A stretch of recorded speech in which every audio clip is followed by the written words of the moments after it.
Khoksa petrol pump.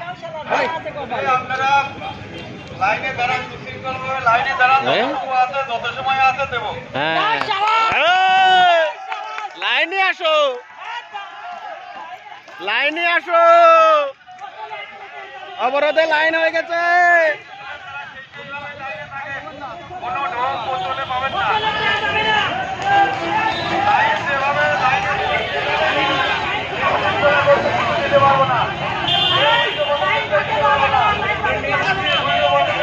তেল দেওয়ায় রাজি হওয়াতে অবরোধ তুলে নেওয়া হয়েছে খোকসা অনন্য তেল পাম্পে।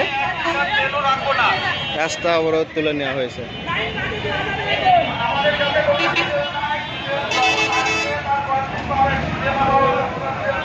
এখন আবার তেল দেওয়া শুরু করলো, দেখা যাক কি হয়।